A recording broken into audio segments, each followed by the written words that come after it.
ഇനി ഒരു യുദ്ധം ഉണ്ടാവുകയാണെങ്കിൽ അത് ഇറാൻ. ഞാൻ 2000 മുതൽ പറയുന്ന വർത്താനാണ്.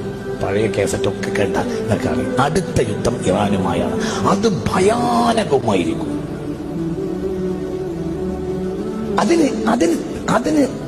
അതിനാരാ ചെയ്യുക? അതിന് മറ്റുള്ളവരാണ് ചെയ്യുക. എന്തുകൊണ്ട്? ഒരു നഷ്ടവും അവർക്കില്ല. നഷ്ടം ആർക്കുള്ളത്?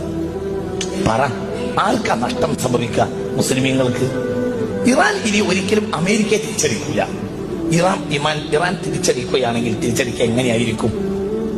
ഒരു സാധാരണ നിലയിൽ ഒരു രാജ്യം തിരിച്ചടിക്കുകയും പോലെ ഇറാൻ തിരിച്ചടിക്കുകയാണെങ്കിൽ ഖത്തറിലോ സൗദിയിലോ പറ ഉള്ള അമേരിക്കൻ ക്യാമ്പുകളെ ആക്രമിക്കുകയാണ് ചെയ്യുക. അപ്പൊ സ്വാഭാവികമായും എന്തുണ്ടാവും? ആ രാഷ്ട്രം ആ പക്ഷത്ത് ചേരും. ഇത് നടക്കൂലേ? നടക്കും. നടന്നേ തീരും. ഇറാനുമായി യുദ്ധം അനിവാര്യമാണ്. അത് നടന്നേ തീരും. അത് ഫിത്നത്തുൻ അമ്മാഉ സമ്മാഉ അമ്മിയാ.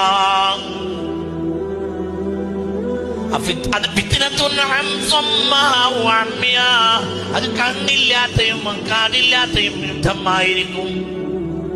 മനുഷ്യരാശി ഇന്നുവരെ കണ്ടതിൽ വെച്ച് വലിയ യുദ്ധം സംഭവിക്കും.